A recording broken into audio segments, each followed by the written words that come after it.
call the most honourable member for Denison. Thank you, Deputy Speaker, and good morning. Deputy Speaker, I'm sure it's self-evident to everyone in here that public policy should be constantly checked, constantly improved where it can be. I mean, change in itself is not a bad thing, and reform is often a good thing. And when it comes to getting people back into work in this country, we should be constantly looking for ways to improve the situation, to improve their lot, to get them back into work.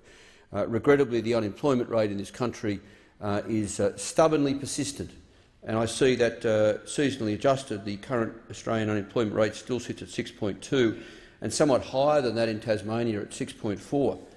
Of course, those figures, as high as they are, the real figure is undoubtedly much higher. Because of the way we measure the unemployment rate in this country, in essence, that if someone works at all, even an hour a week, they're not recorded as being unemployed. They're certainly not recorded as being underemployed. I mean, I've heard it said that the real unemployment rate might even be double the reported unemployment rate, and the underemployment rate might be that again. I mean, you start to add that up, and it could be a quarter of the country are either effectively unemployed or genuinely underemployed. So we do need policy, good public policy, to create more jobs and to get these people into jobs or into more work. And particularly in Tasmania, where the unemployment rate is higher, and in particular the youth unemployment rate is higher.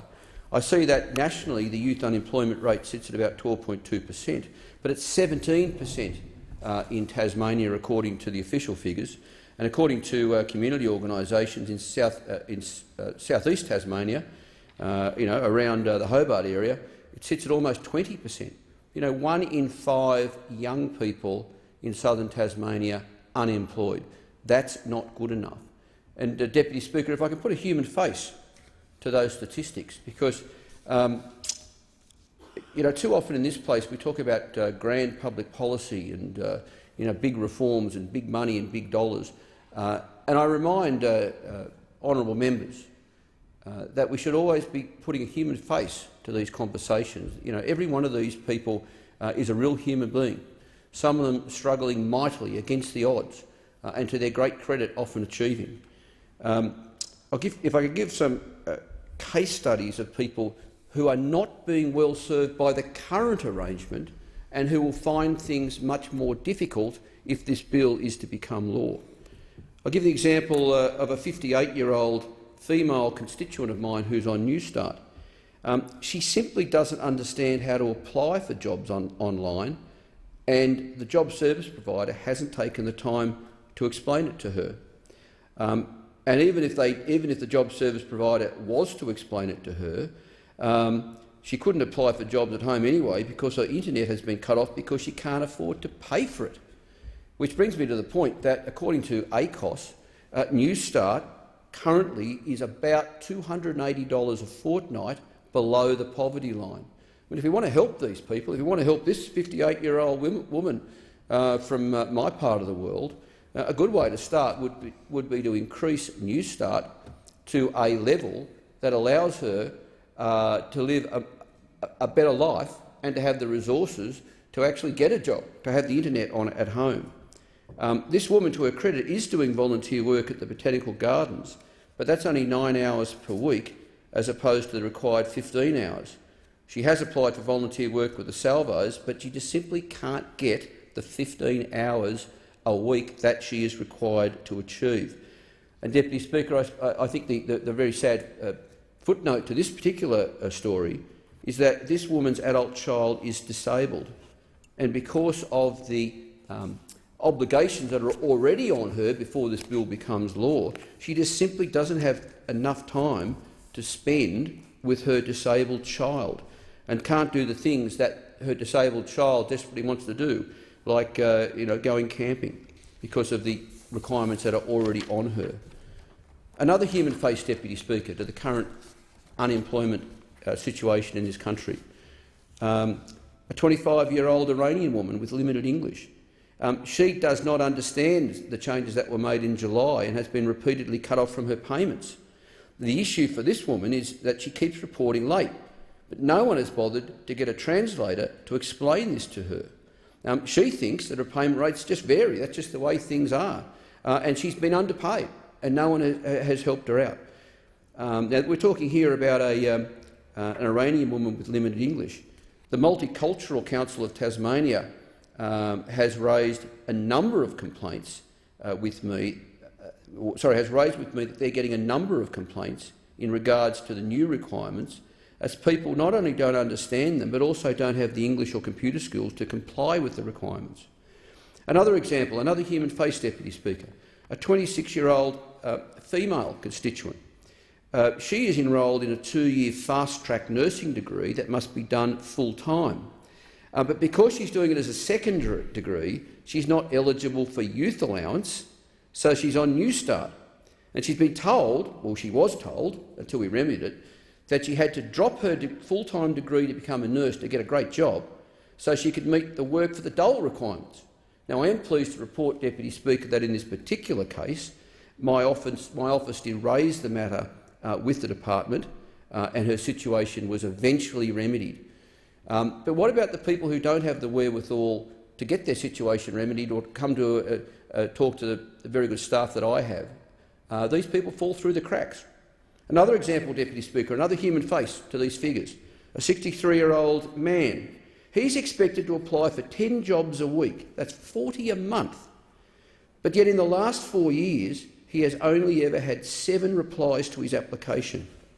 He recently did receive a reply thanking him for that application, but he was unsuccessful as they'd received over 300 applications. Deputy Speaker, this is the human face to the current situation. And it's a very sad collection of human faces. Will this bill remedy things? Deputy Speaker, regrettably it won't. These aren't malingerers or bludgers. These aren't people who are trying to rort the system. These aren't people, these human faces, these individuals that I've described, they don't deserve additional legislation that could at best be described as punitive, and that's how I'd start to describe this bill, or could even be described as vindictive. I mean, the underlying philosophical base or foundation for this bill is an assumption that most job seekers are out there trying to rort the system. The reality, of course, Deputy Speaker, is that most job seekers desperately want a job and will do everything in their power to comply with the government's existing requirements and new requirements. But they just can't always do it. I mean, this bill has a number of problems that will make things just worse. For example, specifically, people will be forced to sign up to a job plan without any opportunity to discuss or to negotiate it. And if they don't agree with the job plan, they'll be penalised. Well, that can't be fair. And the penalties for what is described as inappropriate behaviour in particular will disproportionately target people with behavioural problems or mental health problems. And if you don't show up for an interview, you won't get paid. So if you're asked to attend a meeting, but have something in your personal life that prevents you attending that meeting, you won't get paid. And genuine reasons such as being physically or mentally unwell, having childcare issues, or other equally valid reasons will not be deemed as valid reasons. Deputy Speaker, we need a better approach to unemployment and underemployment in this country. We're not going to solve it by putting in place increasingly punitive and even vindictive legislative requirements that basically just take money off the unemployed at the first excuse, arrangements that punish people unfairly. Most of these people desperately want a job. Some of them have very difficult lives. Some of them have complex lives. Some of them are looking after other people, looking after their disabled child in that example I gave. We need a better approach to helping these people, Deputy Speaker. For a start, we could increase New Start. And I make the point again that ACOS has found that the current rate of New Start is $280 per fortnight below the poverty line. When you're paying people that little amount of money, those few dollars, they are not been given the circumstances to lift themselves up out of underemployment and unemployment. We need better help for the young. I said that the unemployment for youth in South East Tasmania is almost 20%. What are we doing to help them? In fact, we're doing less and less to help the very young. In fact, we say that if you're under 22 years old and your parent or parents have a modest wage, you can't even access Centrelink benefits. That's not good enough. We need better help for the aged, for older unemployed people. There's a whole range of things that this government, the previous government, could have done to deal with ageism that exists. It is next to impossible for someone over the age of 50 to get a job. And I'm sure there's many things that we could do in this place to make it easier. For a start, there should be a cabinet-level minister for older Australians, and a whole lot of other ideas that could be implemented to improve the circumstances for older unemployed people. And we need to stop job-killing policies. I spoke in this place just yesterday, Job Speaker, about the shipping bill that went through the House of Representatives yesterday. A so-called reform by this government that will kill 2,000 jobs nationally, and including 230 jobs in Tasmania. 230 jobs in Tasmania will go as a direct result of the shipping bill that passed this House yesterday. This government and the previous government, between them, axed 198 workers at the CSIRO in Tasmania. This government has axed dozens of jobs at the Australian Antarctic Division near Hobart, or around Hobart, in and around Hobart, on account of the so-called efficiency dividends that they've had to implement. The University of Tasmania has lost positions because, like all universities around the country, has had to deal with $4 billion in underfunding on account of decisions of the previous Labor government. And thank heavens deregulation is not going to go ahead, because that would cost another $5 billion from the tertiary sector. The Cadbury money keeps coming up in this place, the now famous Cadbury money. $16 million that was identified as desperately needed for the Glenorchy City area, because that disadvantaged area needs economic stimulus. That's been pulled by this government with the support of the Labor Party, I would add. Defence contracts. Hobart has a wonderful defence manufacturing precinct, but the previous government and this government have sent virtually no work there. Arts funding. Tasmania has a wonderful arts sector and in fact is on the cusp of an arts-led economic revival, but yet in the 2014 budget the Australia Council nationally lost $28.3 million over 4 years.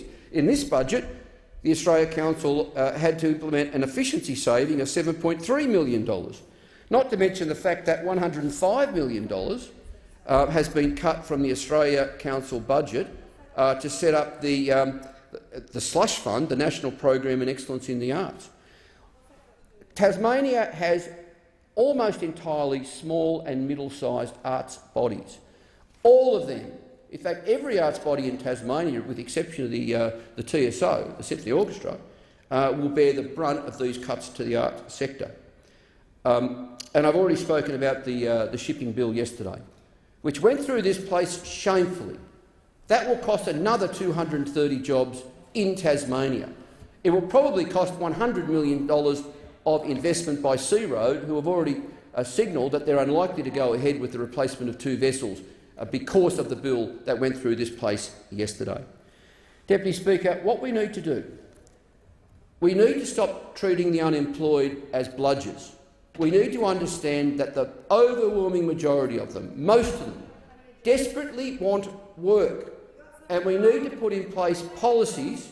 We need to put in place policies that will create that work. That will create that work. We need to stop having policies that kill jobs, particularly in Tasmania. 500,000 people, as big as a city on the mainland. When you take a couple of hundred jobs out of a place like Tasmania, it hurts. And it's not good enough to then turn around to the newly unemployed and to have a vindictive policy against them. Deputy Speaker, in my last few seconds, can I just say the role of government. is to prevent disadvantage and to help the disadvantaged. And a vindictive punitive bill like this does not achieve that. The Thank you, member's Deputy time Speaker. has expired.